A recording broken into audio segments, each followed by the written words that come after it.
वचन पढ़ सकता हूं मैं? चलिए मेरे साथ निकाले भजन संहिता का अध्याय 3, साम्स 3 चैप्टर 3 पहले वचन से चौथे वचन तक। हे यहोवा, मेरे सताने वाले कितने बढ़ गए हैं, वे जो मेरे विरुद्ध उठते हैं बहुत है। बहुत से मेरे प्राण के विषय में कहते हैं कि उसका बचाव परमेश्वर की ओर से नहीं हो सकता। परंतु हे यहोवा, तू तो मेरे चारों ओर मेरी ढाल है।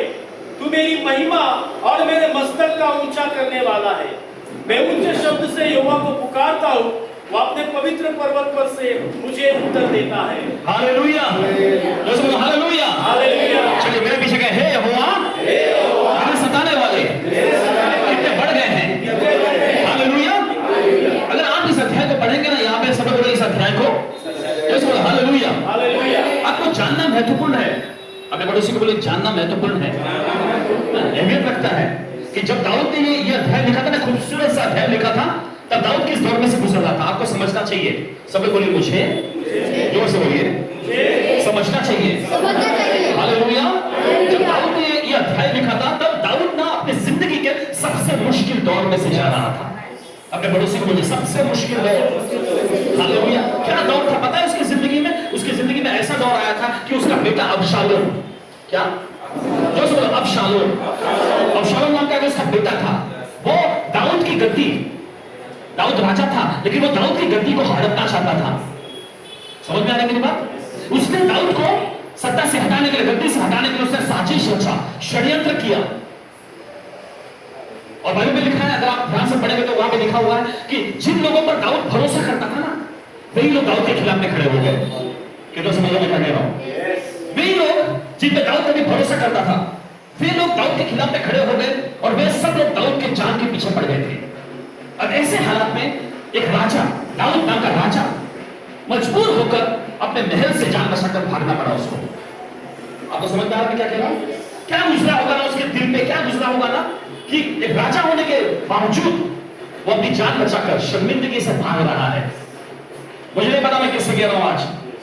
शायद हो सकता है आप भी किसी प्रकार के ऐसे दौर में हैं जहां पर सब कुछ आपके खिलाफ में खड़ा है। सब कुछ जिन पे आपने भरोसा किया था वो लोग आपको छोड़ के चले गए हैं। मुझे नहीं पता, शायद हो सकता है पारिवारिक जिम्मेदारी ने आपको झुका के रख दिया हो। मुझे नहीं पता, शायद हो सकता है बिजनेस में नुकसान या नौकरी में किसी प्रकार की परेशानियों ने आपको पूरी तरह से मायूस करके रखा है, झुका के रखा है। और शायद आज आप ऐसा अपने दिल में सोचते हैं कि परमेश्वर मुझे भूल गया है। सुन रहे हैं? लेकिन मैं आज आपको मुंबई अंधेरी से बदलापुर ये बताने के लिए आया हूं कि जिस परमेश्वर की हम सेवा करते हैं वो अभी भी सिरों को उठाना चाहता है। हालेलुया। सोचो जरा, जब अपनी जान बचा के भाग रहा है तो शर्मिंदगी में भाग रहा है। सब लोग शर्मिंदगी में भाग रहा है। जो सब शर्मिंदगी में वो भाग रहा है, सिर झुका के भाग रहा है, क्योंकि शर्मिंदगी में सिर झुक जाता है ना? है कि नहीं? सिर झुकता है, वो सिर झुका के भाग रहा है, लेकिन भागते भागते वो कहता है मालूम है, लेकिन हे यहोवा, तू मेरे सिर को ऊंचा करने वाला है। हालेलुया। आज मैं आपको बताने यहाँ पर आया हूँ कि भले हालातों ने आपका सिर झुका दिया है, लेकिन आज वो परमेश्वर बैठा है जो आपके सिर को ऊंचा करना चाहता है। Hallelujah, hallelujah. हो सकता है हालातों ने जनवरी, फरवरी, मार्च, अप्रैल, मई, जून, जुलाई और अगस्त तक आपका सिर झुका के रखा होगा, लेकिन मैं आपसे वादा करता हूँ, मैं आपको बताने को आया, ये साल खत्म होने से पहले खुदा आपका सिर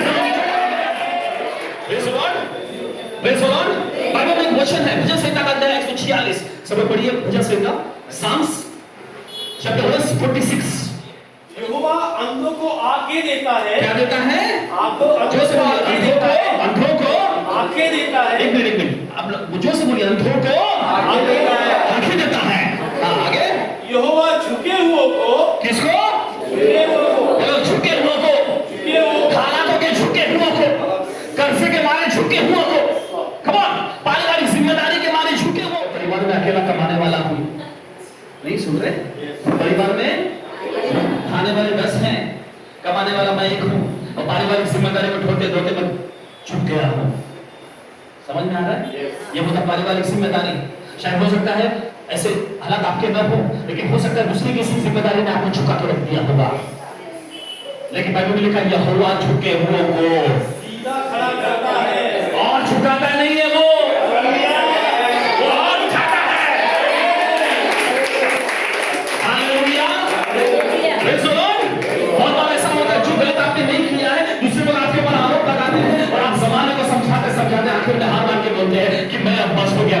नहीं बता सकता, जैसा मुझ पे आरोप लगाया गया मैं सहना चाहता हूँ, सह दूंगा। लेकिन खुदा कहता है बेटा दूसरों ने आरोप लगा के तुझे झुकाया है, लेकिन मैं तेरे आरोप पर मिटा के तुझे रखा है। मेरा परमेश्वर, यीशु आपका परमेश्वर है। सीना जो ठोक के बोलो मेरा परमेश्वर है, मेरा सिर करेगा। हम उसके बच्चे लोग हैं, उसके बच्चे लोग हैं, हम सब बच्चे हैं ना। हालेलुया। बाइबल में लिखा है माँ बाप किसके सर को ऊंचा करना पसंद करते हैं? बच्चों का। बच्चे अगर हारो मारे पढ़ाई में टीचर मारी मैं एकदम फेल हो गया, है ना। लेकिन पापा क्या बोलते हैं? कोई बात नहीं बेटा, मेहनत करेगा, आगे तो फर्स्ट आएगा। अगर खुदा, अगर इंसान अपने बच्चों का सिर हमेशा ऊंचा करना पसंद करता है तो हमारा यीशु, बाइबल में लिखा है मालूम है, क्रूस पे मरने का टाइम उसे सिर झुका के अपनी जान दी। क्यों पता है? वो सिर झुका के शर्मिंदगी की मौत मरा ताकि उसके बच्चे लोग जिंदगी में हालेलुया, वो कंगाल हुआ ताकि हम सभी किए जाए। बाइबल में लिखा है ना, उसे रोग बीमारियों को सही दिया ताकि शरीर में चंगाई आ जाए। सही है, वो छोड़ा गया ताकि खुदा हमको अपना ले। वो शर्मिंदगी में सिर झुका के मर गया ताकि हमारा सिर हमेशा सम्मान से ऊंचा रहे। देखो भजन संहिता में क्या लिखा है 27 में, Psalms 27 भजन संहिता 27 पढ़ो, उसका 6वां वचन, जो सब बोलो अभी आवाज ऊंचा कर उठा के बोलो अभी। हालेलुया, बोलो अभी। क्या लिखा है? अब मेरा सिर किसका सिर? मेरा। पड़ोसी को बोलो मेरा, बोलो पड़ोसी को बोलो मेरा। कितना सिर लेकर आए यहाँ पे? और क्या लिखा? अब मेरा सिर। ऐसा लिखा अब मेरे दुश्मनों का सिर। नहीं, अब मेरा सिर। क्या लिखा? मेरे चारों ओर के शत्रुओं से। एक मिनट, कहाँ के शत्रुओं से? चारों ओर के शत्रुओं से। हाँ, और क्या होगा? ऊंचा होगा, ऊंचा होगा। हालेलुया। दुनिया ने आपके ऊपर हंसी होंगे, मजाक उड़ाया होगा आपका। आप यीशु की सभा में आते हैं, हर शुक्रवार को यहाँ पे WHL की सभा में आते हैं, लोगों ने आपका मजाक उड़ाया होगा ना। लेकिन अब खुदा कहता है अब मेरा सिर उन्हीं सब लोगों के आगे खुदा ऊंचा करेगा।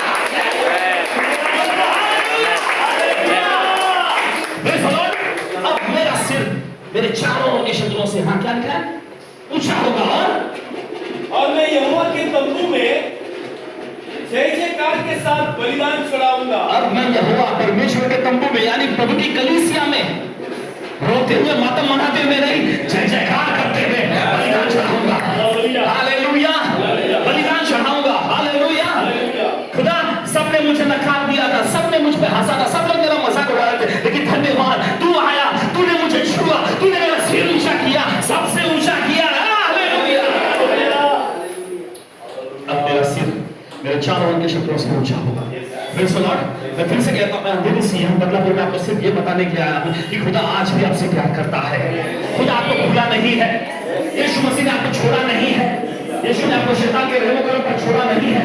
उसकी आंखें आज भी आप पर टिकी हुई है। Hallelujah, hallelujah. और आप कलीसिया में आते रहे, पासवान जी के साथ जुड़े रहे, प्रभु की सेवा करते रहे। आने वाले दिनों में जिन लोगों ने आपका मजाक उड़ाया कर, वही लोग बोलेंगे कि जहां तू चाहता है ना मुझे भी ले आ। यीशु मेरा सिर ऊंचा करता है। Praise the Lord. धन्यवाद मेरे परमेश्वर, तूने मेरे सिर को ऊंचा किया है।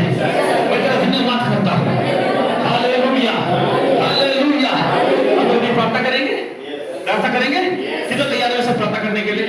मेरे पास कुछ 7 मिनट बचे हैं। तैयार हैं प्रार्थना करने के लिए? आइए खड़े हो जाएंगे।